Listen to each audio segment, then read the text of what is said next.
পায়ের দিকে অনেকক্ষণ চেয়ে থেকে জাংকুক বলল, তোমার পায়ে মনে হয় মচ লেগেছে। এটা বলেই পা মুঠো করে ধরল জাংকুক। তে চিৎকার করে সরে গেল। জাংকুকের পা আরো শক্ত করে ধরে আটকে বলল, এই নড়ে না, আমি শুধু পায়ের মচ সরিয়ে ফেলবো। তুমি কি চাও না ঠিক হতে? তোমাকে কি কোলে করে আমি ওয়াশরুমে নিয়ে যাব? তুমি চাও সেটা? তে মাথা নাড়িয়ে না জানালো। হঠাৎ শুনে জাংকুকের পা ধরে উল্টো দিকে মোছড়াতেই তে এক চিৎকার দিয়ে আবার চুপ হয়ে গেছে। সাথে গেছে তার পায়ের ব্যথাটাও। পা ধরে হেসে দিল সে। জাংকুক ভেঙচি কেটে চলে গেছে আবার। তে নিচে নেমে জাংকুকের পিছু পিছু যাওয়া ধরতেই মনে হলো বমি আসছে। ওদিকে না গিয়ে ওয়াশরুমেই চলে গেল তে। ইদানিং শরীর বেশ দুর্বল লাগে, জাংকুককে বলা দরকার বলে মনে হয়। পরে মনে হয় কম খাওয়া দাওয়ার কারণে দুর্বলতা জেঁকে বসেছে। ওয়াশরুম থেকে বের হওয়ার পরে তে দেখলো জাংকুক আগে থেকে কোমরে হাত রেখে ওর অপেক্ষা করছিল। তে বের হবার পর বলল, রেডি হয়ে নাও, আমরা হসপিটালে যাচ্ছি। আজ এখানকার ডাক্তার দেখাবো, কাল রিপোর্ট দেখবো কি আসে। চলো। না, আমি ঠিক আছি। কম খাই বলে হয়তো এমন দুর্বল হয়ে পড়েছি, বেশি খেলে ঠিক হয়ে যাব। বেশি খেতে পারছো কই? খাওয়ার আগেই তো বমি করে ফেলতেছো। আমি আর অপেক্ষা করতে পারবো না। অসুখ ঘরে পালার জিনিস না, এটা তোমার রোগ, ওষুধ খেলে সেরে যাবে। রেডি হতে বলেছি, রেডি হবা। এত কথা বলার কোনো মানে আছে? অনেক রাত হয়ে গেছে। আচ্ছা, কাল সকালে যাব আমরা? কাল আমার রেজাল্ট দিবে, আমাকে সারাদিন ভার্সিটিতে থাকতে হবে। তাই বলছি এখন চলো। রিপোর্ট দরকার হলে আমি আসার আগে নিয়ে আসবো কাল, ডাক্তারকেও দেখিয়ে নেব। তে মাথা নাড়ল। এক কাপড়ে জাংকুকের সঙ্গে রাস্তায় নামলো। জাংকুক একটা পানির বোতল কিনে ওর হাতে ধরিয়ে দিয়েছে। তে বোতলের অর্ধেক পানি খেয়ে নিয়েছে এইটুকু সময়ই। একটা সিএনজি নেওয়ার পর জাংকুকের থেকে পানির বোতল নিয়ে নিজেও পানি খেলো। অনেকটা সময় লেগে যাচ্ছে হসপিটাল অব্দি আসতে আসতে। তে সেইটুকু সময়তেই ঘুমিয়ে গেছে। জাংকুকের ঘাড়ে মাথা রেখে ঘুমিয়েছে সে। জাংকুক ভাবছিল অন্য কিছু। এমন রোগের কথা এর আগে সে শোনেনি। খেতে গেলে বমি পায়, অতিরিক্ত বমি বমি ভাব, সারাক্ষণ মাথা ধরা। এসব কিসের লক্ষণ? হসপিটাল আসতে আসতে রাত 11টা বেজে গেছে। তে বসে বসে হাই তুলছে। জাংকুকের মনে হলো হয়তো ওর খিদে লেগেছে। ক্যান্টিন থেকে একটা স্যান্ডউইচ কিনে এনে ওর হাতে ধরিয়ে দিল, আর অন্য হাতে সুপারির টুকরো 3টি। বলল বমি আসলে সুপারি মুখে পড়ে নিতে। আপনি খাবেন না? খিদে নেই। জাংকুক এবার হাঁটতে হাঁটতে সামনের দিকে গেল। রাত 12টা 2 মিনিটে এসে তের সিরিয়াল ডাকা হলো। জাংকুক তেকে নিয়ে ঢুকেছে রুমে। ডাক্তারকে সালাম দিয়ে বসলো দুজন। ডাক্তার সব শুনে বেশ কয়েকটা টেস্ট দিলেন। এরপর জাংকুকের দিকে তাকিয়ে বললেন, লক্ষণ ভালো দেখছি না, যত্ন নিবেন ওনার। রিপোর্ট আসা পর্যন্ত কিছু বলতেও পারছি না। মেন্টালি স্ট্রং থাকবেন আশা করি। ডাক্তার উঠে তার প্রাইভেট রুমে চলে গেল। জাংকুক প্রেসক্রিপশন নিয়ে উঠে দাঁড়িয়ে বের হতে হতে ভাবলো, এসব বলার কারণ কি হতে পারে? গলা শুকিয়ে গেছে তার। তেকে বলল পানি দিতে। তে জাংকুককে এবার খালি বোতল দেখিয়েছে। টেস্ট করাতে করাতে বেজে গেল রাত 1টা। জাংকুক আসতে এবার গাড়ি খুঁজতে খালি পথে হেঁটে চলেছে। তে মাথার চুলগুলো বারবার কানের পেছনে গুজতে গুজতে বলল, আমার কি হয়েছে বুঝলাম না, ডাক্তার এত ভয় দেখালো কেন? কিছু হয়নি, ডাক্তার রমন বলে। তাহলে আপনার মন খারাপ কেন হতো? কই মন খারাপ? সিএনজি পাচ্ছি না তাই মুড অফ। সেটা মানে কি? মন খারাপ? আমার বলা মন খারাপ আর আপনার বলা মন খারাপ আলাদা জিনিস। মানে মুড অফের অর্থ যে মন খারাপ, সেই মন খারাপ আর আমার বলা মন খারাপ আলাদা। তোমার বমি পাচ্ছে না এখন? মাথায় যন্ত্রণা করছে না? আমি অসুখের কথা মনে করলে কিংবা অসুখের বাস্তব কোনো রূপ দেখলে তারপর বুঝি আমার অসুখ, তার আগে বুঝি না। এখনো তাই। তে আকাশের দিকে তাকিয়েছিল। এত সুন্দর একটা সময়ে চাঁদ থাকলে সোনায় সোহাগা হয়ে যেত। আফসোস, আমার বেলায় একটার কমতি থাকবেই। জাংকুক হঠাৎ ফুটপাতের কিনারায় বসে গেল। তে ওর দেখা দেখি নিজেও বসেছে। গায়ে ফু দিয়ে চুলগুলো টেনে ধরে জাংকুক বলল, হাঁপিয়ে গেলাম, আজকে অনেক পরিশ্রম হয়েছে। আমারও মুড অফ। জাংকুক তের দিকে ঘাড় ঘুরিয়ে তাকালো। তে হেসে বলল, কেন মুড অফ শুধু আপনারই হয়? রুগীর কত পাগলামি। তে আর কিছু বলল না। নতুন কেনা পানির বোতলটা নিয়ে ঘোরাতে লাগলো। অনেক খোঁজাখুঁজির পর জাংকুক একটা সিএনজি পেল। দুজনেই ওটায় উঠে বসলো। গাড়িতে উঠে জাংকুক ফোনে গেমস খেলছিল।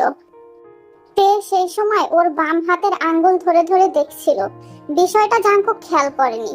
তে যখন বুঝতে পারলো জাংকুক খেয়াল করছে না, তখন সে জাংকুকের হাতটাকে নিয়ে নিজের মাথায় রাখলো।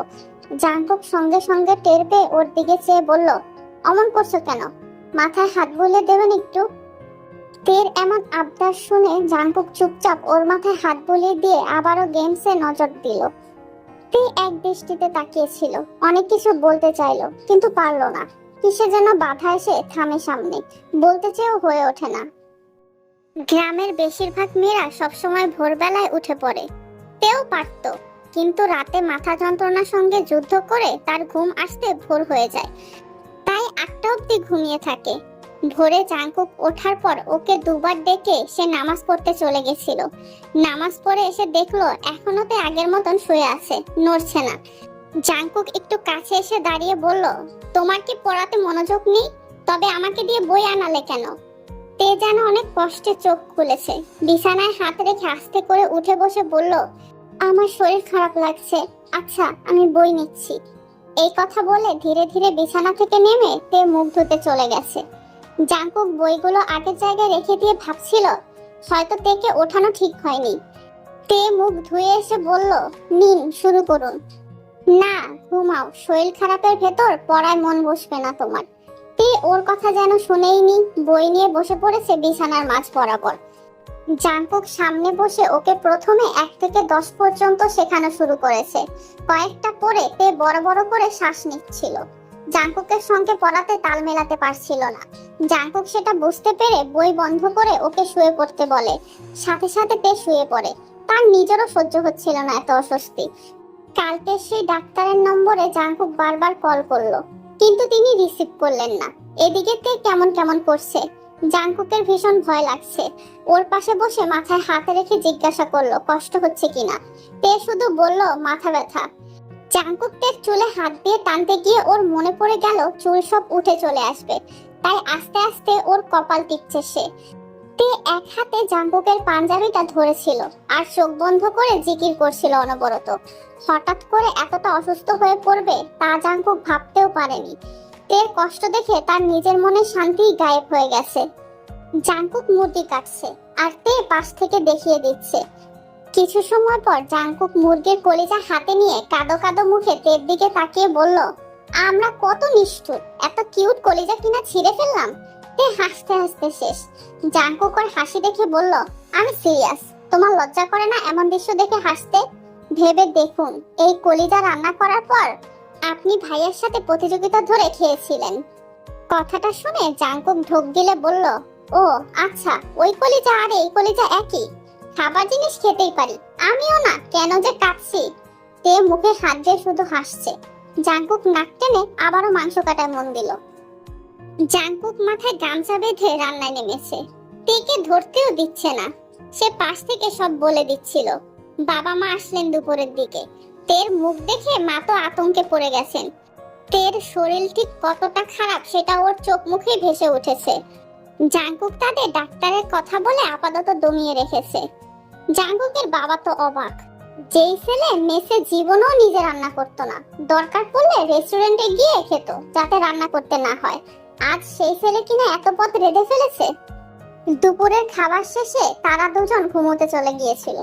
জাংকুক গিয়ে ঘুমোচ্ছে তার রুমে। তের চোখে বিন্দু মাত্র ঘুম নেই, মাথার যন্ত্রণা বেড়েছে। জাংকুককে জ্বালাতে চায় না বলে ওর পাশে শোয়ার চেষ্টা করলো একবার, কিন্তু শুলেই মনে হয় যন্ত্রণা আরো বেড়ে গেছে, তাই মাথা ধরে বসে রইল সে অনেকক্ষণ। জাংকুক এত কাজ করেছে যে এখন ক্লান্তি দূরীকরণের ঘুম ঘুমাচ্ছে সে।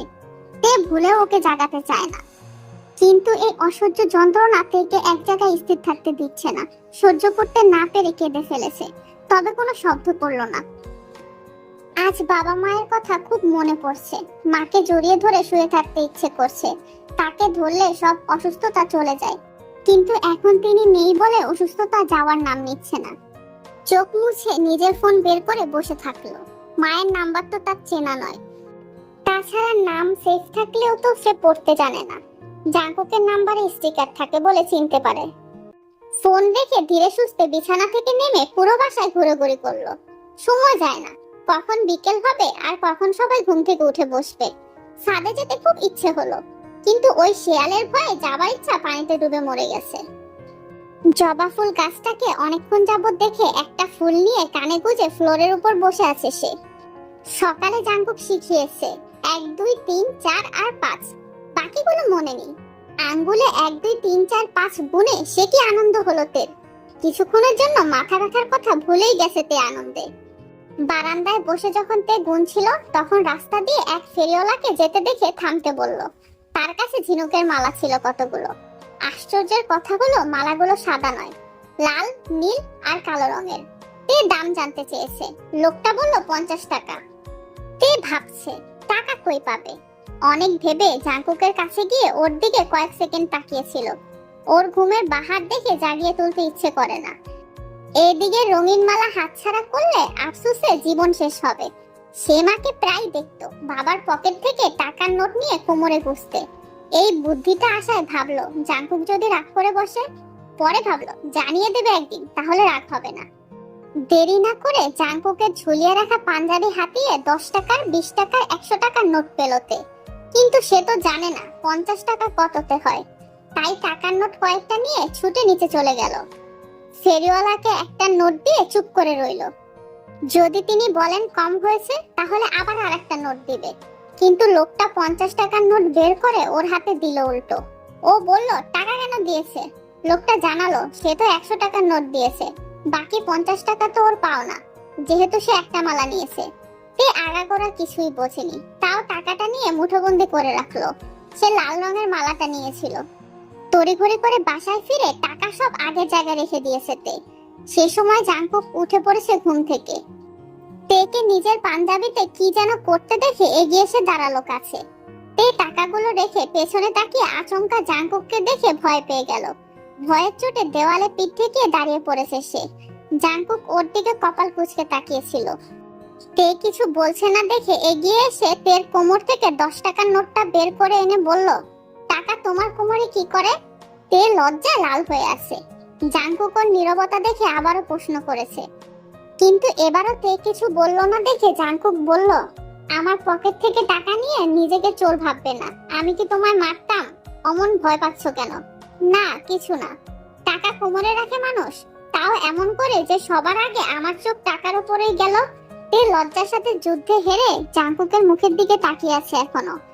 জাঙ্কুক চলে যাওয়ার পর দম ফেলে মালাটা সামনে ধরে মুচকি হাসলো তে। জাঙ্কুক কি মনে করে আবারও তের কাছে ফিরে এসেছে। তে ওকে আসতে দেখে যেই জায়গায় ছিল সেই জায়গায় দাঁড়িয়ে পড়ল। জাঙ্কুক সোজা তের কান থেকে জবা ফুলটা হাতে নিয়ে বলল, তোমাকে না বললাম এই ফুল কানে দিবা না? মনে ছিল না, দিন ফেলে দেই। ফুল ফেলবার জিনিস না, ছিঁড়েছে যখন তখন নিজের কাছে রাখো। এটা বলে জাঙ্কুক বিড়বিড় করে আরো কয়েকটা লাইন বলল। সেগুলো হলো, একটা কথা শোনে না আমার ঘাটতেরা মেয়ে কোথাকার। তে শুনেনি, তবে বুঝতে পেরেছে জাঙ্কুক কিছু একটা বলছিল। সব সময় জাঙ্কুকের কথা তে অক্ষরে অক্ষরে পালন করে আসলো, জবা ফুলের ব্যাপারে সে এটা করতে পারে না। জবা ফুল দেখলে জাঙ্কুকের নিষেধের কথা মাথায় আসে না।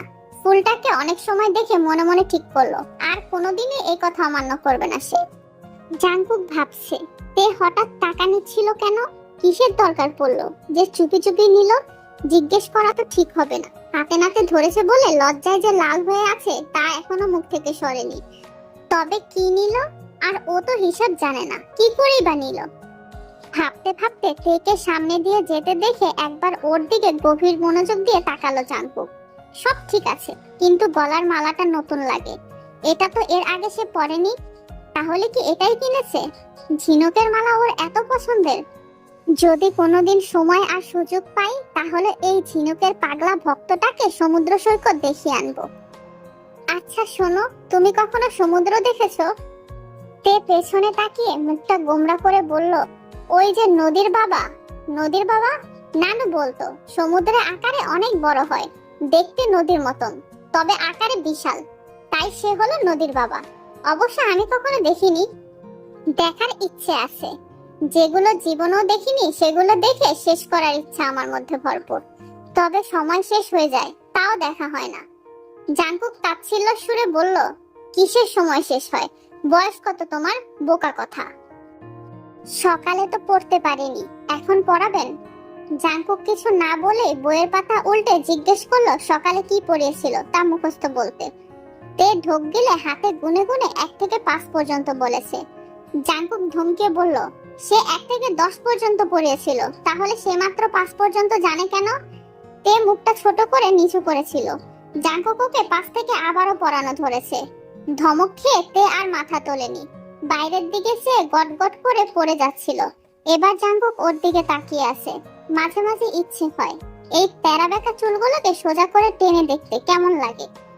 বেশ অদ্ভুত চুলগুলো, আজ পর্যন্ত এমন বাঁকা চুল আমি আর দেখিনি। তারপর ইচ্ছে করে গালটা কিছুক্ষণ টিপে ধরে ছেড়ে দেই, যে লাল রঙের আবির্ভাব ঘটবে সেটা অনেকক্ষণ ধরে দেখব। তারপর মন চায় একবার কাছে টেনে দেখতে, তখন তার কি অবস্থা হয়। ইস, কি ভাবে এগুলো। জাংকুক উঠে চলে গেল হুট করে। তা দেখে তে ভাবনায় পড়েছে, সে আবার কি দোষ করেছে। আর কটা দিন পর জিমিন বিদেশ চলে যাবে। যতই তারিখের নাম্বার কাছাকাছি আসছে ততই খারাপ লাগছে। দুটো কথা ছোট করে আপন মনে। একটা কথা হলো যেন না যাই, আরেকটি কথা হলো যেন যাই। এখানে থাকলে সুগা ভাইয়ের সাথে নির্ঘাত একটা সম্পর্ক তৈরি হয়ে যাবে, যেটা জিমিন চায় না। এতদিন জাংকুকের স্মৃতি ভুলতে দূরে যেতে চাইতাম, আর এখন সুগা ভাইয়ের সাথে যেন কোনো বন্ধন না তৈরি হয় সেজন্য পালাচ্ছি। আমি এতদিন কঠোর থাকতে পারলেও কটা দিন পর কঠোর থাকা সম্ভব হবে না আমার পক্ষে। বারান্দায় একটা হলুদ ফুল পড়ে থাকতে দেখে দৌড়ে জিমিন বারান্দায় গেল। রোড সম্পূর্ণ ফাঁকা, তবে এই ফুলটা আসলো কই থেকে? খোলা চুলগুলোকে কানের পেছনে গুজে দিয়ে জিমিন ফুলটা নিয়ে পেছনে ফিরতেই সুগার সাথে ধাক্কা খেয়ে গেল। ফুল যখন দিলে লাল দিতে, গোলাপকে লাল রঙে মানায় বেশি। অন্যান্য গোলাপ মানুষ একটা কিনলে লাল গোলাপ 100টা কিনে। তুমি আমায় গোলাপ দিলে তো দিলে, শেষে কিনা হলুদ গোলাপ দিলে। ওই বাবুটার কাছে অন্য রঙের গোলাপ ছিল না, আর সব সময় লালের দাপট চলবে তা তো হয় না, অন্য রং কম কিসের। সুগার জিমিনের এমন খুনসুটিতে অনেকটা সময় কেটে গেল। জিমিনের ফ্লাইটের টাইম হয়ে যাচ্ছে, এখন তার বেরোনো উচিত। জিমিন তার রুমে চলে এসেছে ফুলটা নিয়ে। দরজা বন্ধ ছিল ভেতর থেকে, না হলে এতক্ষণ এত কথা বলা যেত না। পাশের রুমে বাবা। সুগার রেলিং ধরে বলল, ওড়না খাটের নিচে পড়ে আছে, বাই। জিমিন চোখ কপালে তুলে জলদি করে ওড়নাটা তুলে পরে নিয়েছে। তার মনেই ছিল না যে এতক্ষণ তার গায়ে ওড়না ছিল না। জাংকুক রুমে গিয়ে তেকে নিচে বসে অক্ষর লিখতে দেখে সে কিছুক্ষণ কোনো শব্দ না করেই দৃশ্যটা দেখছিল। তে জানতে পারেনি জাংকুক ওখানে। তে নিজের মন মতো বসে বসে লিখছে। ঠিকঠাক লিখতে পেরে খুশি হয়ে উঠলো জাংকুককে দেখাবে বলে। তখন সামনে জাংকুককে দেখে আচমকা ভয় পেয়ে গেছিল তে। জাংকুক ওকে ভয় পেতে দেখে বলল, কি লিখলে দেখি। তে খাতাটা এগিয়ে ধরেছে। লেখা দেখে জাংকুক টিক দিয়ে বলল, বাকিগুলো এমন করে লিখতে। তে মাথা নাড়ালো, কিন্তু তারপরে জাংকুক বই খাতা সব গুছিয়ে একপাশে রেখে বলল, তবে এখন না, আগামীকাল। আজকে তোমার অনেক পড়া হয়েছে, মাথায় এত চাপ দেবে না, যাও বিশ্রাম নাও। বিশ্রাম মানে শুয়ে থাকবো? যেমনি বিশ্রাম নিতে ইচ্ছে হয় তেমন করে নাও। জানলার গ্রিল ধরে ঝুলে নিতে পারো, অথবা বসে নিতে পারো, শুয়েও নিতে পারো। জাংকুক যে মজা করছে তা বুঝতে পেরে তে হেসে ফেললো। জাংকুকও হাসতে চাইলো, কিন্তু তে নাকের তলা থেকে রক্তের বেয়ে আসা এক ফোঁটা দেখে তার হাসি মুখের বাহিরে এসে আর ফোটে না। তে নাকে হাত দিয়ে রক্তের ফোঁটাটা নিয়ে দেখেছে। জাংকুকের বুকের ভেতরটা কেমন খালি হয়ে গেছে মনে হলো। হঠাৎ সব ভুলে তের হাত ধরে চেয়ারে এনে বসে পকেট থেকে টিস্যু বের করে তের নাক মুছে দিল জাংকুক। তেও নীরব ছিল। জাংকুক রক্ত মুছে দিয়ে বলল, রিপোর্ট কাল গিয়ে নিয়ে আসবো আমি। তুমি আর পড়ো না, গিয়ে শুয়ে থাকো। খাবে কিছু? তে মাথা নাড়িয়ে না জানালো। জাংকুক টিস্যুটাকে ফেলে স্তব্ধ হয়ে আছে। তে মাথা তুলে বলল, আচ্ছা রক্ত কেন ঝরে? জাংকুক উত্তর জানে না। তের বিনা পলক ফেলা চাহনি দেখে কথা অন্যদিকে ঘুরিয়ে বলল, বাদ দাও, চলো শুয়ে শুয়ে ফোনে কার্টুন দেখবে। তে খুশি হয়ে বলল, ঠিক আছে। ওকে ফোনে কার্টুন এনে দিয়ে দূরে গিয়ে বসে রইল জাংকুক। কি রোগ মেটার? রক্ত ঝরা তো সাংঘাতিক ব্যাপার। ডাক্তার তো ফোনই ধরে না, এমন কেন হয় ওর সাথে? বুকে জ্বালা করে, দোয়া করি যেন খারাপ কিছু না হয়। ভালোই ভালো ছোটখাটো রোগ হোক, যেটা ওষুধের সাহায্যে সেরে যাবে, বড় কিছু যেন না হয়। সকাল সকাল জাংকুক বেরিয়ে পড়েছে। প্রথমে ভার্সিটিতে যাবে, তারপর হাসপাতালে গিয়ে রিপোর্ট নেবে। জাংকুকের বাবা মা আরো কিছুক্ষণ পরে চলে গেছিল বাসা থেকে। আরো কটা দিন থাকতে চেয়েছিলেন, তবে সেটা হলো না দেশের বাড়ি ফাঁকা বলে। আজ ভার্সিটিতে প্রচুর ভিড়। কেন ভিড় তা বুঝতে পারছে না জাংকুক। রেজাল্ট তো ওই দিন দিয়ে দিয়েছিল, তবে আজ কেন এত ভিড়? হঠাৎ দেখা হয়ে গেল সুগার সাথে। সে তো জাংকুককে আষ্টে পিষ্টে ধরার পর থেকে আর ছাড়ছেই না। ওকে ছাড়িয়ে জাংকুক জানতে চাইলো ব্যাপার কি, এত ভিড় কেন। পরে সুগা জানালো একজন স্যারের বিদায় অনুষ্ঠান। জাংকুক তো এতদিন ভার্সিটিতে আসে নাই, তাই এই ব্যাপারে জানে না। সুগার সাথে হাঁটতে হাঁটতে সবার কথা জিজ্ঞাসা করছিল সে। তখনই সুগা হঠাৎ জিমিনকে ডাক দিল।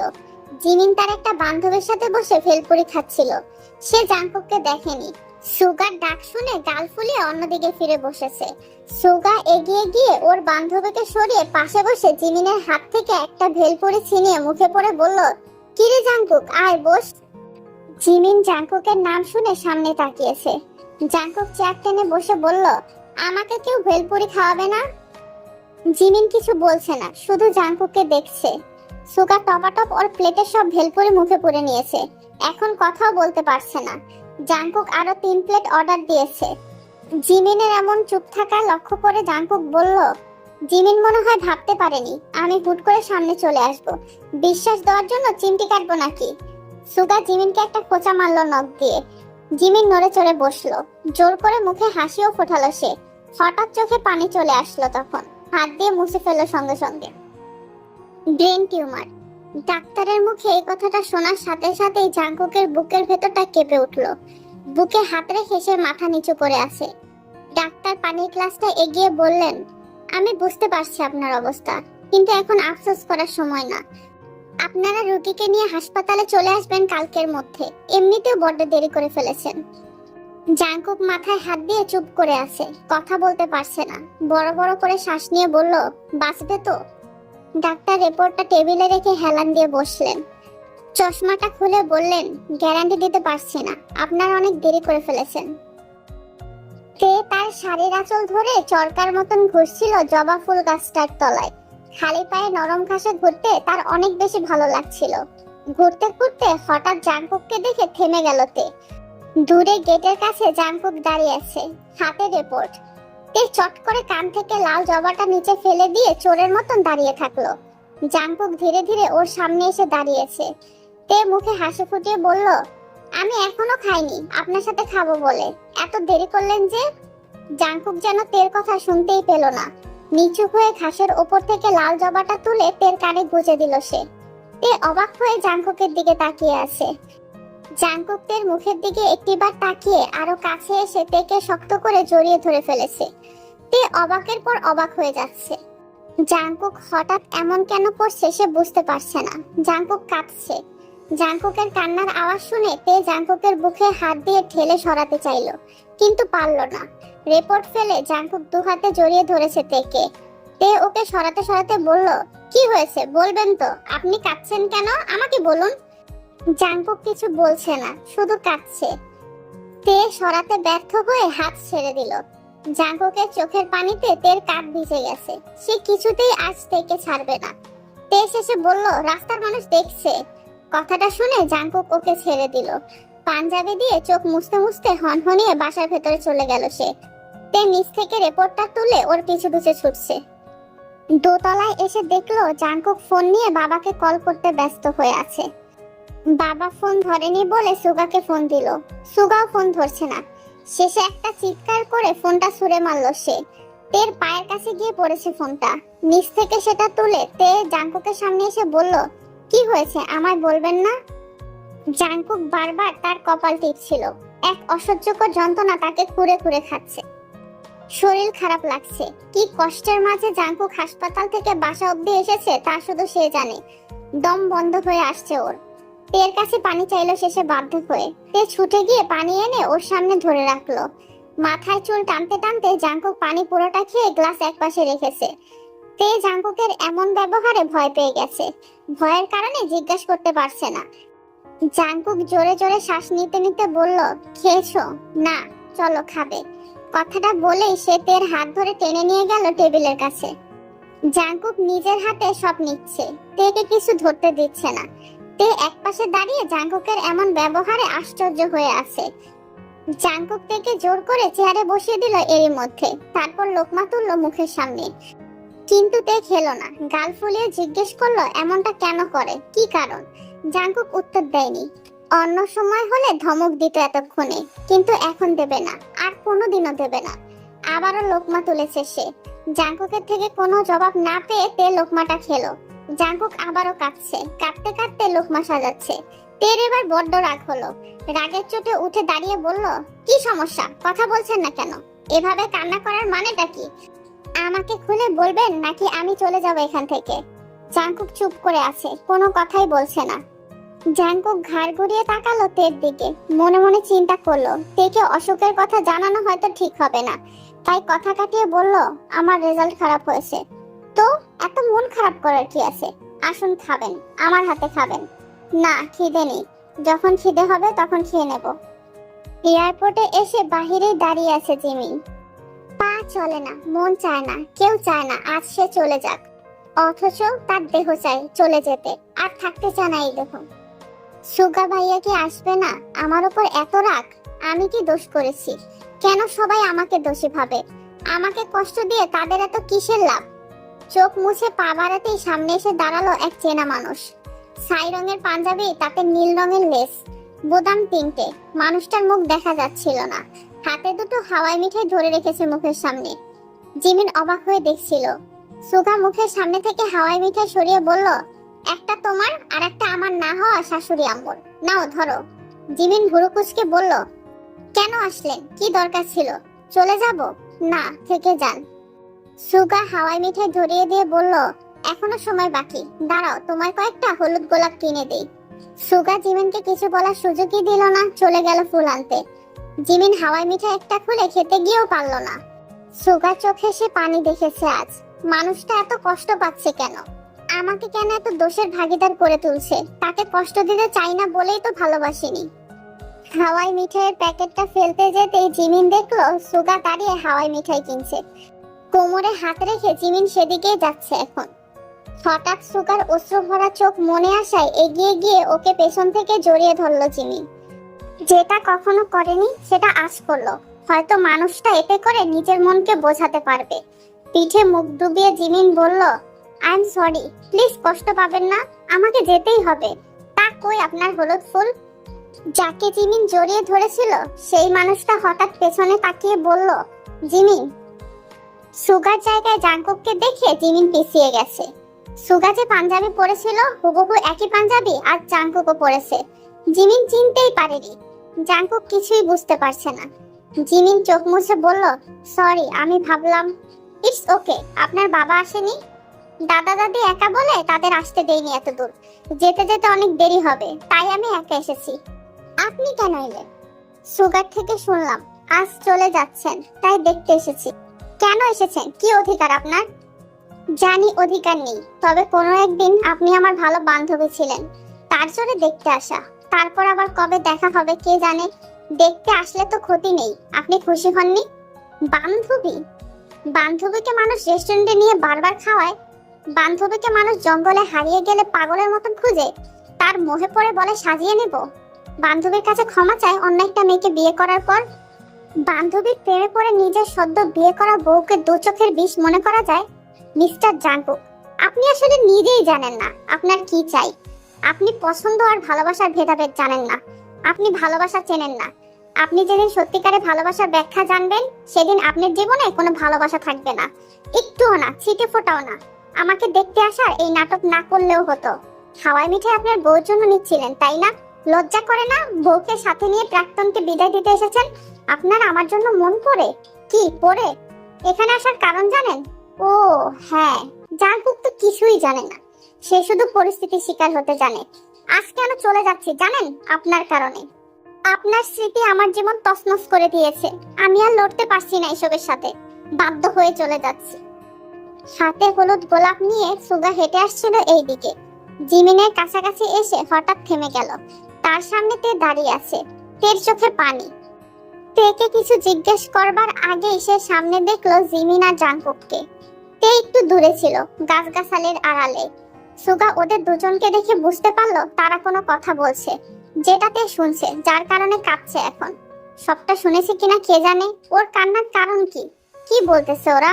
ওদের সাবধান করতে সুগা জোরে হেসে বলল, কি রে জাংকুক, কখন এলি? তখনই জিমিন হনহনিয়ে চলে গেল ওখান থেকে।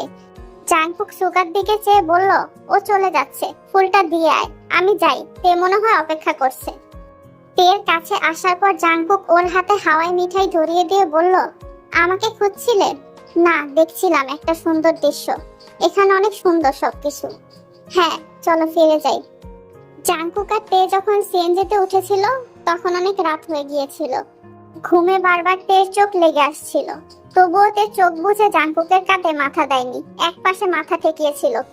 জাংকুক টেনে তের মাথা নিজের কাঁধে রাখলে তে সোজা হয়ে বসে পড়ে।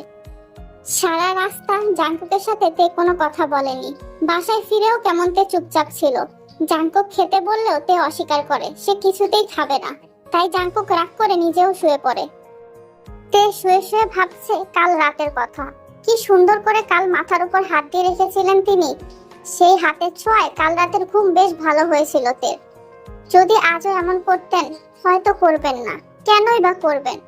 তিনি তো আমায় ভালোবাসেন না, তিনি তো জিমিন আপুকে ভালোবাসেন। আর আমি বুদ্ধু, এতদিন তার ভালোবাসা পাবার অপেক্ষায় প্রহর গুনছিলাম। আমার মতন একটা মেয়েকে তিনি বিয়ে করেছেন, এটাই বা কম কিসের?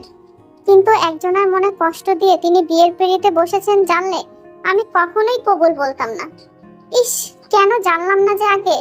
যদি জানতাম তবে এটা হতে দিতাম না। এখন তারা দুজন কষ্ট পাচ্ছে, সাথে আমিও। জিমিন আপু তো মনে হয় আমার উপর রাগ করে আছেন। তার জীবনটা নষ্ট করে দিয়েছি আমি, এই কারণে তিনি দেশ ছেড়ে চলে গেলেন। আমার কারণে তারা দুজন কষ্ট পেল। আমি তাদের সুখ ছিনিয়ে নিয়ে এখন নিজেও কষ্ট পাচ্ছি। আসলে আমি তো একটাবারও বুঝতে পারিনি তিনি অন্য কাউকে পছন্দ করেন, বুঝতেও দেননি। অথচ এখন 2 দিয়ে 4 হয়ে গেছে। এতগুলো ভাবনা ভাবার সময় তে খেয়াল করলো তার মাথার উপর জাংকুকের হাতটা ধীরে ধীরে নিজের অবস্থান পাকাপোক্ত করে নিচ্ছে। তে চমকে গেল। জাংকুক তার হাত দিয়ে তের চুলে হাত বোলাচ্ছে এখন। তে চোখ বুজে রেখেছিল। জাংকুকের গায়ের গন্ধটা খুব কাছ থেকে আসছে আজ। তের ঘুম কেড়ে নিয়েছে ওই গন্ধ। বেশিক্ষণ শুয়ে থাকতে না পেরে উঠে বসলো তে। তারপর পেছনে তাকিয়ে বলল, হাত বুলালে আমার ঘুম আসে না, আমার ছোঁয়া পেতে মরিয়া হয়ে যেতে। আর আজ আমাকেই ভালো লাগছে না। জাংকুকের এই কথা তের বুকে গিয়ে লাগলো। এতটাই কষ্ট পেল যে ওই মুহূর্তেই কান্না করে ফেলেছে। নিজেকে সেতুর মাঝখানে মনে হয়। এইদিকে আজকে চোখে দেখা সত্যি, আর অন্যদিকে যেটা এতদিন হয়ে আসছিল সেটা। কোনো কিছুকে আপন করে নিতে পারছে না তে। এসবের সাথে লড়তে না পেরে কেঁদে ফেললো শেষে। জাংকুক থেকে কাঁদতে দেখে চমকে উঠে বসে আছে, কি বলবে ভেবে পাচ্ছে না। শেষে ওর কাঁধে হাত রেখে বলল, কি হয়েছে তোমার? তে চোখ মুছে চুপ করে রইল।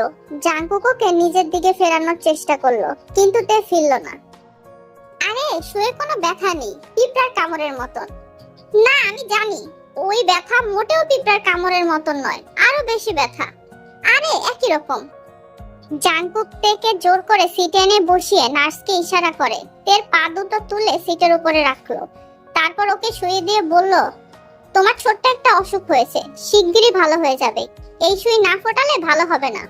ছোট্ট অসুখে আবার সুই লাগে নাকি? জাংকুক হঠাৎ হাত ছেড়ে দিয়েছে ওর।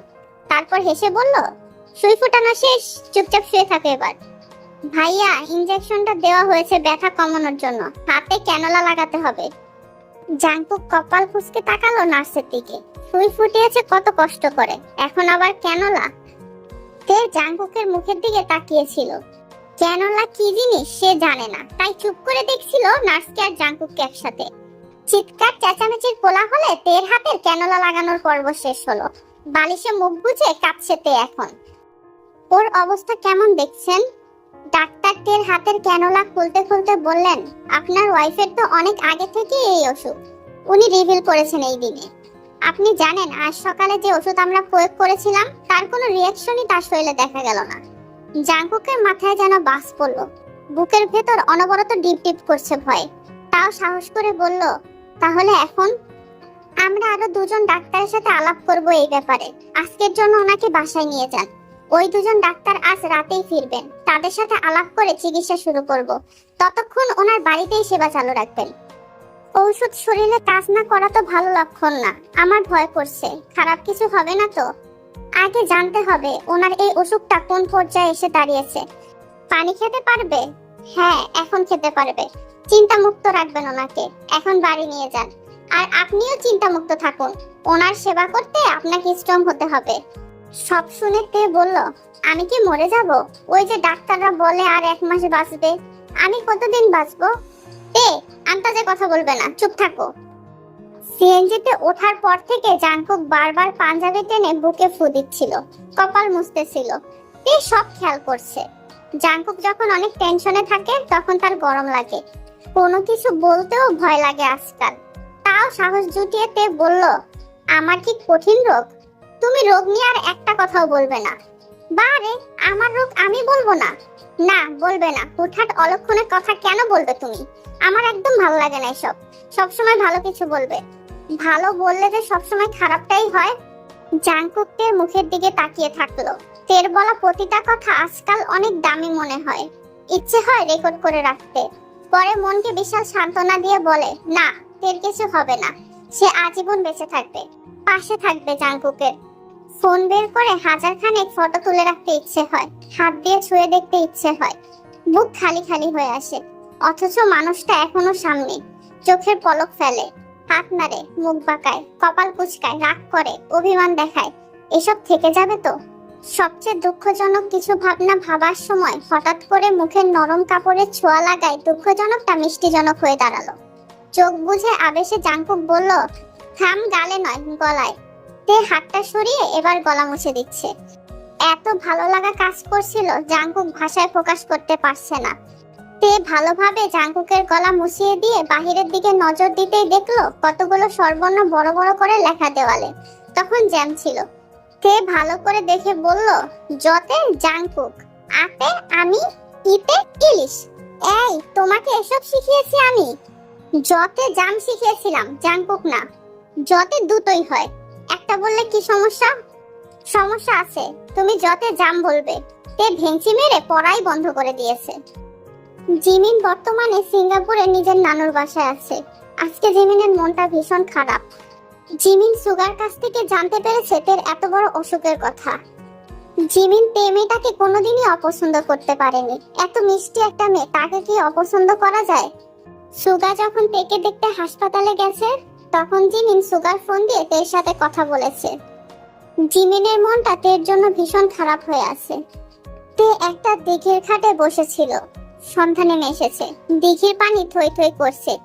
কি ভেবে পা ডুবিয়ে বসলো তে। বাড়ির নদীটার কথা মনে পড়ে গেল।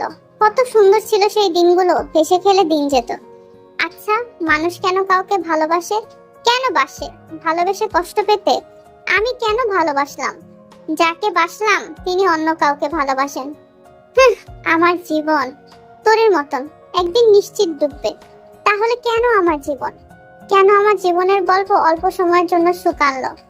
যে সুখ আমার নামে লেখাই ছিল না, সে সুখ তো জিমিন আপুর। আমি কেড়ে নিয়েছি, নিজের অজান্তে দুটো মানুষের জীবন নষ্ট করে দিয়েছি। আমি ভীষণ স্বার্থপর। আমি কেন মরি না? চোখের পানি দিঘির পানিতে ফেলে তাতে পা দুলাতে দুলাতে গান ধরলো সে। গলা শুকিয়ে আসায় গান থেমে গেল মাঝপথে। হাত দিয়ে গলা চুলকে পানিতে এক পা করে নামলো তে। 2 হাত দিয়ে চুল ধরে পানিতে ডুব দিল। তেকে খুঁজতে খুঁজতে জাংকুক এই দিঘির পাড়ে এসে পৌঁছালো। জাংকুক কিনারা থেকে দেখে ভাবলো তে আত্মহত্যা করতে পানিতে নেমেছে। তা ভেবে সঙ্গে সঙ্গে সে একটা ঝাঁপ দিল পুকুরে। সাঁতরে তের কাছে এসে ওকে পানি থেকে তুলে ধরলো। আচমকা চোখের সামনে জাংকুককে দেখে তে ভয় পেয়ে গেছিল। জাংকুক তের গালে একটা চড় মেরে দিয়েছে ততক্ষণে। গালে হাত দিয়ে তে বলল, আমি কি করলাম? পানিতে ডুবে মরতে চাইতেছো? এত সাহস তোমার? আমি কি করেছিলাম তোমায়? বকেছি নাকি মেরেছি? কি কারণে তুমি এই সন্ধ্যাবেলা একা একা এত দূর চলে এলে? কত খুঁজেছি তোমায়, জানো না শরীর খারাপ তোমার? পানির মাঝখানে আসার সাহস করলে কি করে? আমি আশ্চর্য হয়ে যাচ্ছি তোমার সবকিছুতে। তে হাত দিয়ে মুখ থেকে চুল সরিয়ে বলল, আমি গোসল করতে নেমেছি, নিচ থেকে মরতে চাইবো কেন? জাংকুক তের হাত ধরে কিনারায় নিয়ে আসলো কোনো জবাব না দিয়ে। তারপর সিঁড়িতে বসিয়ে দিয়ে বলল, আমি তোমার এই কথা বিশ্বাস করতে পারলাম না। তুমি নির্ঘাত মরার জন্য পানির মাঝখানে গিয়েছিলে, তা তা না হলে এই সময় কেউ গোসল করে? আমার মন ভালো না থাকলে আমি গোসল করি, মাথার ভেতরে জঞ্জাল ধুয়ে মুছে পরিষ্কার হয়ে যায়, নিজেকে হালকা লাগে তখন। জাঙ্কুক খেয়াল করলো রাস্তা দিয়ে যে এক দুজন যাচ্ছে, তারা তের দিকে তাকিয়ে তাকিয়ে যাচ্ছে। জাঙ্কুক নিজের গায়ের পাঞ্জাবিটা খুলে তের গায়ে লেফটে দিয়ে বলল, চলো এখন বাসায় গিয়ে বাকি বকা বকবো। তে জাঙ্কুককে উদাম দেখে চোখ নামিয়ে হাঁটা ধরেছে। জাঙ্কুক ওর পিছু পিছু আস্তে আস্তে বলল, মানুষ কি বলবে একবার ভেবে দেখেছো? কেন করলে এমন? আমি কি করেছিলাম? অন্তত কারণটা দেখাও। আপনি কিছু করেননি, সব আমার কপালের দোষ। আবারও কথা ঘুরাচ্ছ, বলো কেন বেরিয়ে আসলে? তে মাঝপথে থেমে গেল। জাঙ্কুকের মুখের দিকে 2 মিনিট তাকিয়ে থেকে মুখটা আবার ফিরিয়ে নিয়ে হাঁটা ধরেছে। তে বাসায় এসে রুমে ঢুকে যে দরজা আটকেছে তারপর আর খোলেনি। জাঙ্কুক পাঞ্জাবি পরিবর্তন করে শরীর মুছে তারপর দরজার সামনে ঘুরঘুর করছে। কেন যে মেয়েটা দরজা আটকে আছে সেটাই বুঝতে পারছে না। জাঙ্কুক দরজা ধাক্কাধাক্কি শুরু করলো। দরজা ধাক্কাধাক্কির পর তে এসে দরজা খুলেছে। এবার জাঙ্কুক ওর মুখের দিকে তাকিয়ে আছে গাল ফুলিয়ে। তে মাথা নিচু করে সোজা হেঁটে জাঙ্কুকের রুমের দিকে চললো। জাঙ্কুক ওর পিছু পিছু পথ আটকে দাঁড়িয়ে দেওয়ালে হাত রেখে বলল, কি হয়েছে বলবা নাকি? কিছু হয়নি, আমি একটু একা থাকতে চাই। অনেকক্ষণ একা থাকা হয়েছে, আর নয়। এবার বলবে কি কারণে বাসা থেকে বেরিয়ে গেছিলে। যদি না বলো তো আমি এখন তোমার বাবাকে কল করে বলবো তুমি এরকম উদ্ভট আচরণ করে বেড়াও আমার সাথে। তে চোখ বড় বড় করে বলল, কি শুনতে চাইছেন? যেটা সত্যি। আমার বারবার মনে হয় আপনি আমাকে দয়া দেখাচ্ছেন, আমার অসুখ বলে সেবার খাতিরে আপ্যায়ন করেন, এর বাহিরে কিছুই না। আমি চাই না আপনি জোর করে আমাকে পছন্দ করেন। পছন্দ করেন না এটা খারাপ কিছু না আমার কাছে, কিন্তু কেন মুখোশ দিয়ে থাকবেন? একটা মানুষ যখন জানে তার সাথে ভালো আচরণ করা ব্যক্তিটা গোপনে সেই ব্যবহারের জন্য আফসোস করে, তখন তার কাছে কেমন লাগে সেটা? আপনি আমায় আর দয়া দেখাবেন না। যেমন ঘৃণা করতেন তেমন ঘৃণা করেন। অন্তত মনকে বলতে পারবো মিথ্যের মাঝে বেঁচে নেই। এসব কি বলো তুমি? আমি কোনো নাটক করি না। তোমার সাথে যে আচরণ করেছি আজ পর্যন্ত সেসব আমি মন থেকে করেছি। রীতিমতে তুমি আমার স্ত্রী। এসব আমি তোমার সাথে করবো না তো কার সাথে করব? এসব তোমার কেন অভিনয় মনে হলো? তে আর কোনো উত্তর না দিয়ে সেখান থেকে চলে যায়। আজ যখন বিকাল বেলাতে বারান্দায় বসেছিল তখন জাঙ্কুক নিজে জবা গাছ থেকে একটা ফুল ছিঁড়ে তের কানে পিছে গুজে দিয়েছে। জাঙ্কুক আস্তে আস্তে তের সাথে জড়িয়ে পড়ছে। খুব সকালে তে উঠেছিল আজ। জাঙ্কুক ঘুমে, মোট কথা বাড়ির সবাই ঘুমে এখন। তে একা একা দরজা খুলে বাগানে এসে জবা ফুল গাছটার তলায় বসে আছে। সকালে শিশির জমে ঘাসগুলোর তাপমাত্রা কমিয়ে দিয়েছে। ছুলেই শীত শীত করে খুব। আঁচল টেনে দুকাত থেকে তে নিজের চিরচেনা গানটা গাইতে গাইতে ঘাসে হাত বোলাচ্ছিল। জাঙ্কুক বাম পাশে হাত দিয়ে খালি বিছানা টের পেয়ে হকচকিয়ে ওঠে। উঠে বসেই তের নাম ধরে ডাকতে ডাকতে বিছানা ছাড়লো জাঙ্কুক। জাঙ্কুক শীতল ফ্লোরে পা রেখে চোখ দুটোকে ব্যস্ত করে তুললো তেকে খুঁজতে গিয়ে। এরুম সেরুম করে বারান্দার দিকে চলে এসেছে সে। ভাবলো ওকে আর কোথাও পাওয়া যাক বা না যাক, নিশ্চয়ই বারান্দায় পাওয়া যাবে। ধারণা সম্পূর্ণ না মিললেও একেবারে বেঠিক হয়নি। বারান্দার নিচেই তের দেখা মিলল।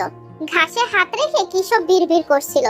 জাঙ্কুক একটা জবা ছিঁড়ে ওর গায়ের ওপর ছেড়ে দিয়ে লুকিয়ে পড়েছে। তের গায়ে গিয়ে ফুলটা পড়তেই তে মাথা তুলে উপরের দিকে তাকিয়েছে। কোথাও কাউকে না দেখে আবার গান গাওয়ায় মন দিল। জাঙ্কুক এবার কোমরে হাত দিয়ে ভাবছে এরপর কি করা যায়। অনেক ভেবে গাছটাকে ধরে একটা ঝাঁকুনি দিয়ে আবার লুকিয়ে পড়েছে জাঙ্কুক। তের গায়ে সমস্ত শিশির এসে বৃষ্টির পানির মতন ঝরে পড়েছে।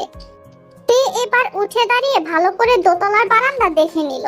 এটা জাঙ্কুকের কাজ হতে পারত, কিন্তু জাঙ্কুকের তো দেখা মিলল না কোথাও। কেমন ভুতুরে কারবার মনে হলো তের কাছে। তাজা ফুলটাকে কানে তুলে দৌড়ে উপরে চলে আসলো সে। জাঙ্কুক দৌড়ে গিয়ে ঘুমানোর ভান ধরে শুয়ে পড়েছে।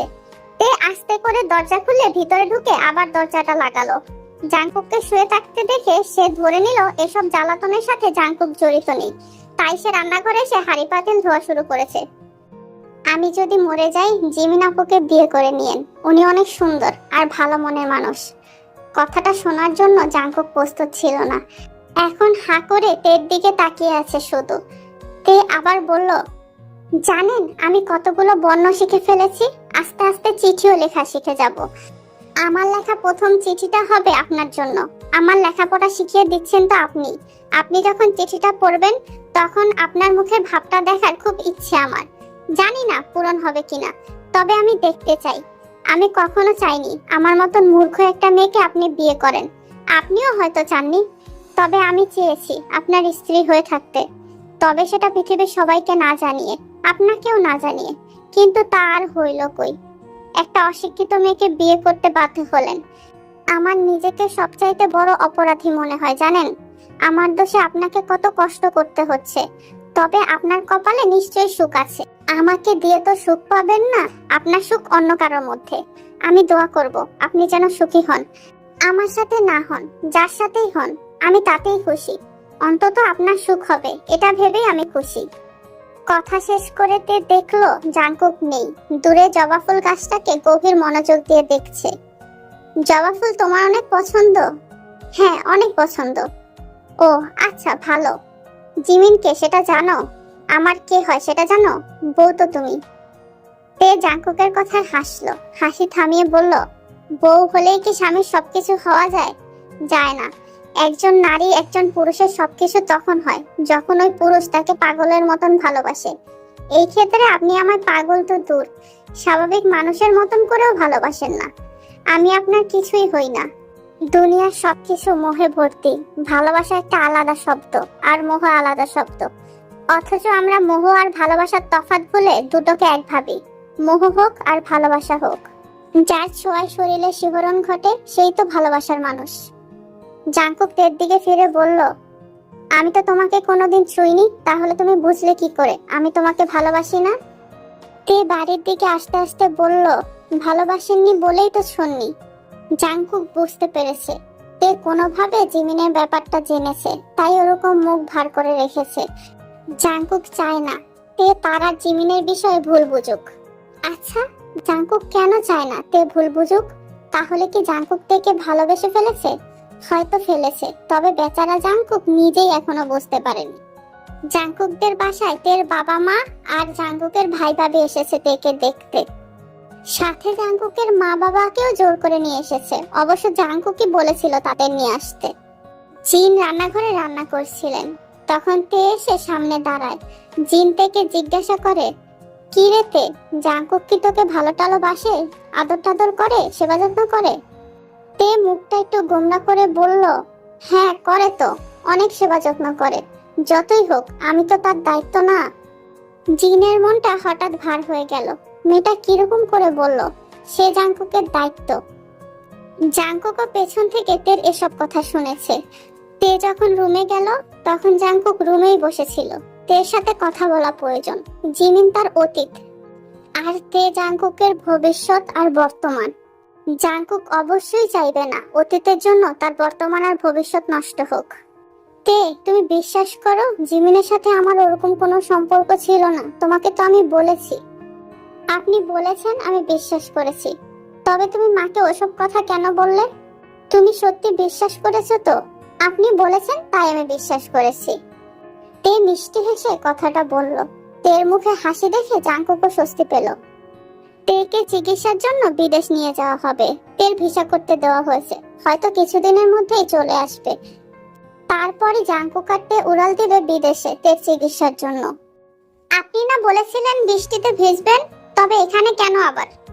কেউ দেখলে লজ্জায় কাঁথামুড়ি দিয়ে থাকতে হবে, বুঝলে? তোমার তো এখনো সেই জ্ঞান হয় নাই। বৃষ্টিতে ভিজতে দেখা দারুণ ব্যাপার। আমাদের সেই দারুণ ব্যাপার অন্য কেউ দেখলে তাতে ক্ষতি কোথায়? ওই যে বললাম, সে জ্ঞান তোমার এখনো হয়নি। আমার পরিবার যে নিরামিষ টাইপের, আমার মনে হয় না বারান্দায় এসে দাঁড়াবে বৃষ্টি দেখবে বলে। চলো তবে বৃষ্টিতে ভেজা যাক। কথাটা বলে জাংকুক থেকে টান দিয়ে বাগানের মাঝে নিয়ে আসলো। তের হাত ছেড়ে আকাশের দিকে চেয়ে বলল, জীবন তো একটাই, কোনো কিছু বাদ রাখা যাবে না। সবকিছু করে দেখে নিতে হবে। বৃষ্টির পরিমাণ বেড়ে গেছে অনেক। তে মাথায় হাত দিয়ে হাসতে হাসতে সবুজ ঘাসের উপর বসে পড়ে। জাংকুকও দেখা দেখি নিজেও বসলো।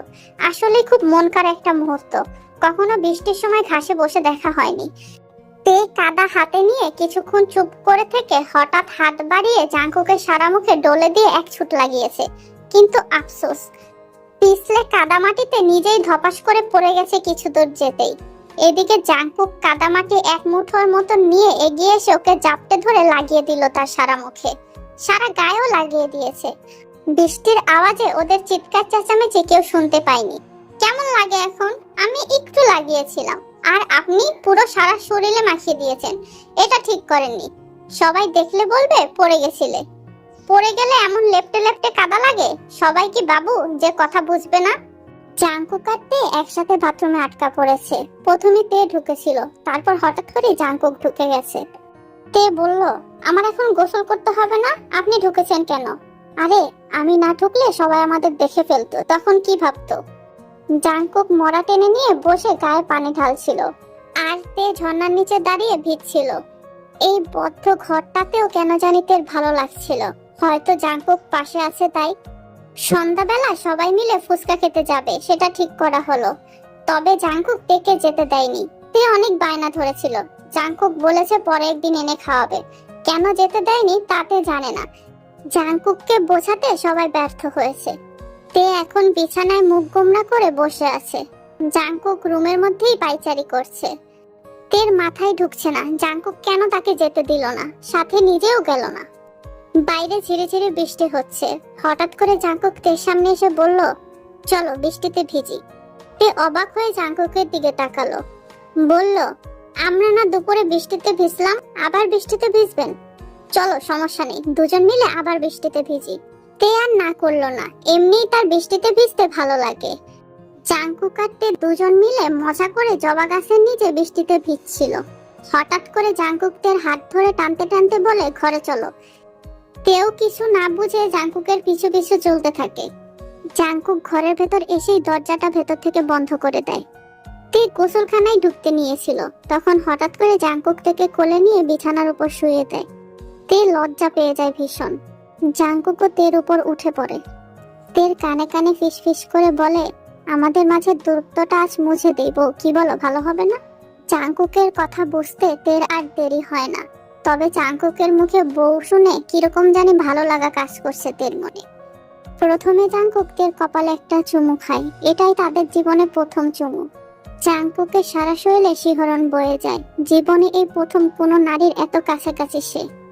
আজ যাই হয়ে যাক, জাংকুক থেকে আদর করেই ছাড়বে।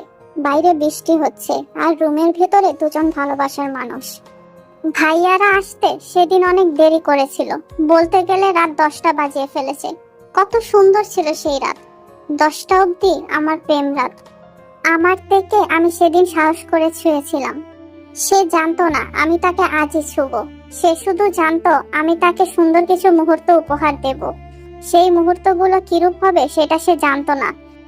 আমার তে ছিল স্বচ্ছ কাচের মতন, তার ভেতরটা সামনে থেকে বোঝা যেত। আফসোস, এই স্বচ্ছ শব্দটাকে উপলব্ধি করতে আমার বড্ড দেরি হয়ে গেল। তাকে একবার ছুঁয়ে আমি আরো কতবার যে ছুঁয়েছি অকারণে কারণে। সে লজ্জা পেত, ভীষণ লজ্জা পেত। যার হাত ধরলে গাল দুটো লাল হয়ে যেত, তাকে সম্পূর্ণটা ছুঁলে তার কি অবস্থা হতে পারে আমি কল্পনাও করিনি। যেটা কল্পনা করেছি তার থেকে বেশি দেখেছিলাম। তাকে আপন করে নেবার সে দিনটি ছিল 14 তারিখ। এরপর আমি তাকে বহুবার ভালোবেসেছি, নানা কারণ দেখিয়ে তাকে ভালোবেসেছি।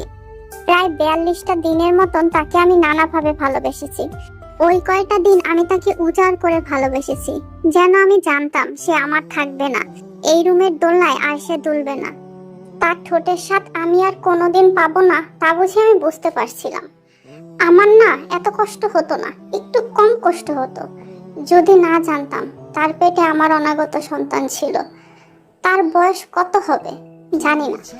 14 তারিখের প্রেমের ফল হিসেবে সে কবে এসেছিল কে জানে। তে কবে জেনেছিল হয়তো সেটাও জানি না। ভাবি ওর প্রেগনেন্ট হবার খবর আজই আমায় দিল। আশ্চর্য হলেও সত্যি আমি খুশি হইনি, একটুও হইনি।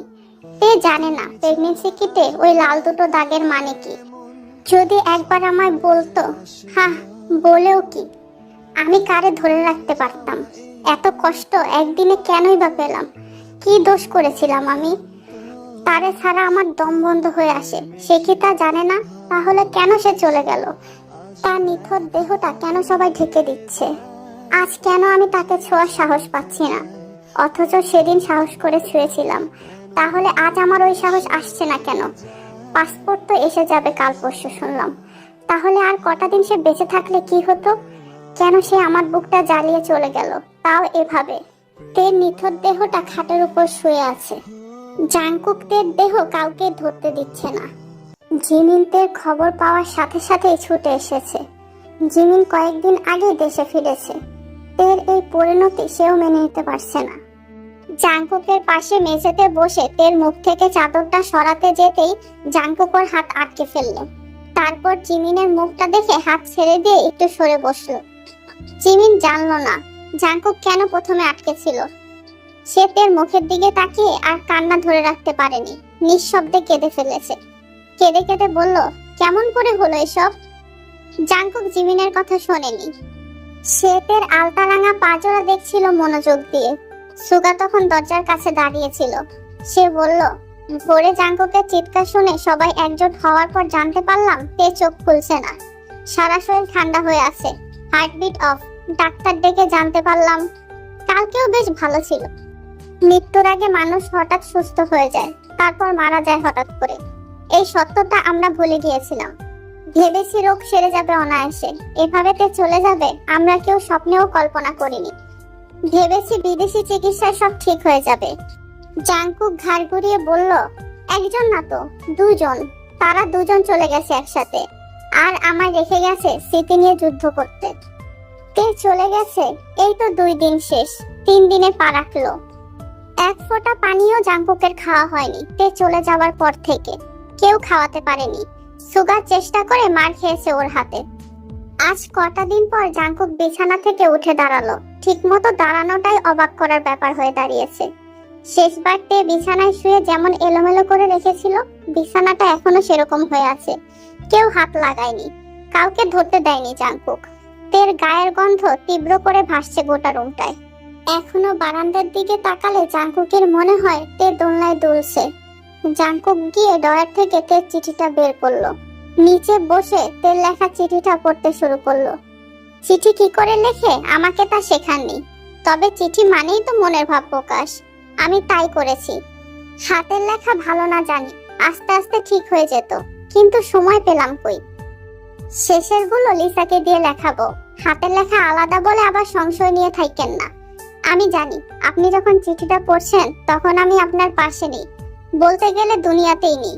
আপনি কাঁদছেন, খাচ্ছেন না কিছু। তাহলে শুনুন, আমি কষ্ট পাচ্ছি আপনি খাচ্ছেন না বলে। গিয়ে মুখে কিছু দেন, আমাকে আর কষ্ট দিয়েন না। আমি জানি আপনি আমায় ভীষণ ভালোবাসেন, কিন্তু এই ভালোবাসার খরা আমাকে দিয়ে পূর্ণ হতো না। এটা পূর্ণ করার লোক আছে। আপনি তাকে পেয়েও ছিলেন, কিন্তু আমার বোকামির কারণে হারালেন। আমি জানি জিমিন আপু আপনাকে আজও ভালোবাসে, সুগা ভাইয়াও তাকে ভালোবাসে, এটা ঠিক। কিন্তু জিমিন আপু কেবল আপনাকেই ভালোবাসে, আগেও বাসতো। আপনার সারা জীবনের সাথী হবার যোগ্যতা ওনারে ছিল এবং আছে। আপনি হয়তো আমার এই কথা নিয়ে রাগ করবেন আমার ওপর, কিন্তু এটাই সত্যি। আপনি যদি ভালো থাকেন তবে আমি ভালো থাকবো, আর আপনার ভালো থাকা জুড়ে জিমিন আপুর সাথে। তিনি আপনাকে ভালো রাখবেন, আমি নিশ্চিত সেটা নিয়ে। জোরাজোরি করছি না, সবটাই আপনার ইচ্ছা। কিন্তু যদি আমার ইচ্ছা জানতে চান, আমি এটাই বলবো, আমিও কিন্তু আপনাকে ভালোবেসেছি, সবসময় ভালোবাসতাম, কিন্তু আমার আয়ু দিল না বাঁচতে। জিমিন আপুকে বিয়ের পর একটা কাজ কখনোই করবেন না, আর তা হলো তার আঁচলে মুখ মুছবেন না। এটার অধিকার কেবল আমারই ছিল, আর আপনার মায়েরও আছে কিনা জানি না, কিন্তু এই অধিকার আপনি আর কাউকে দেবেন না। আমার আঁচলে যখন মুখ মুছতেন আমার অনেক ভালো লাগতো, আমার কলিজা ঠান্ডা হয়ে যেত।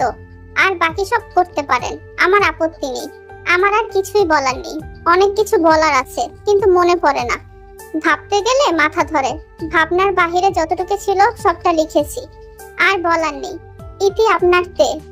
জাংকুক কাগজটাকে মুড়িয়ে ছুঁড়ে মারলো বাহিরের দিকে, তারপর উঠে আবারও পর্দা টেনে দিয়ে বসে গেল মেঝেতে। কাগজের টুকরোগুলো জাংকুকের বাবা হাতে তুললেন।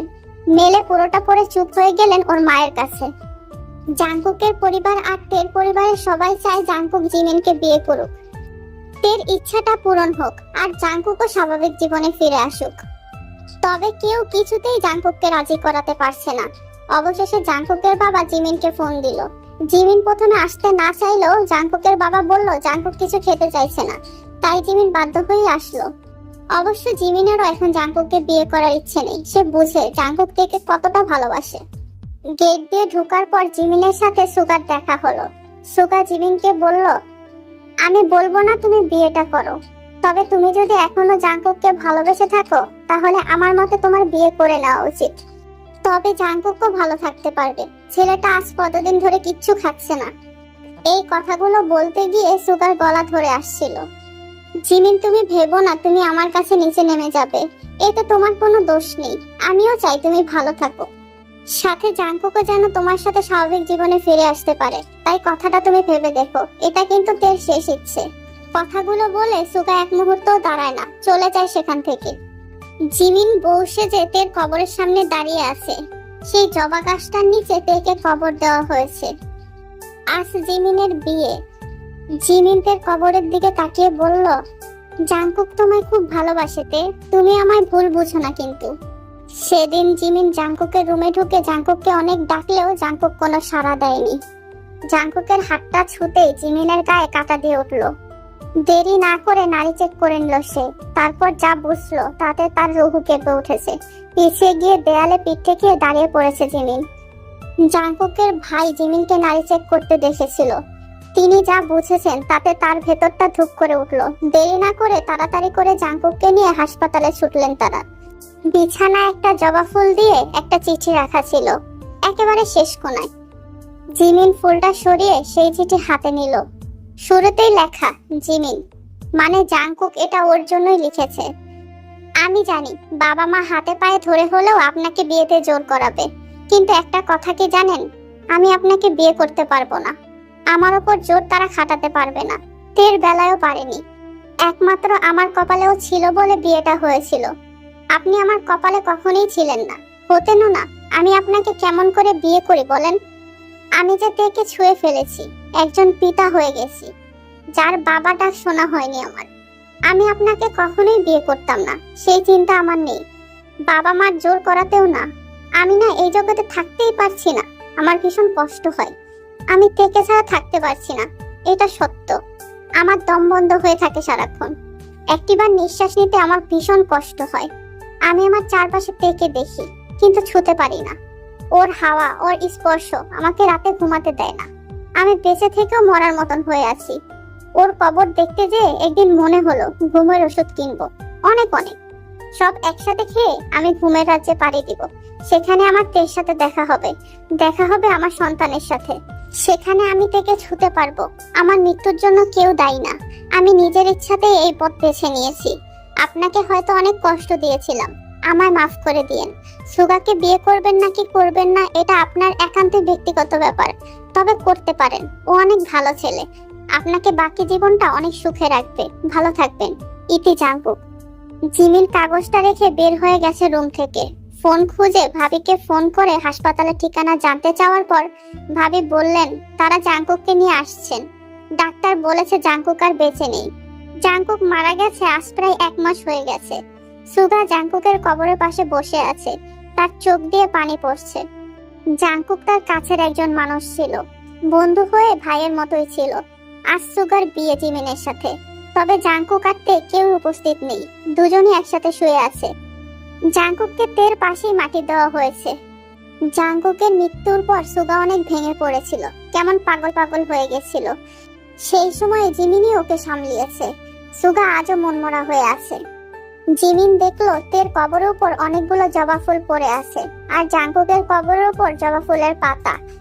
জাংকুকের কবরের উপর থেকে সুগা পাতাগুলো পরিষ্কার করে দিল। জিমিনও তের কবরের উপর থেকে ফুলগুলো সরিয়ে দিল। একটা ফুল সেখান থেকে নিয়ে প্রেমগাথা লেখা একটা বক্সের মধ্যে রেখে দিল।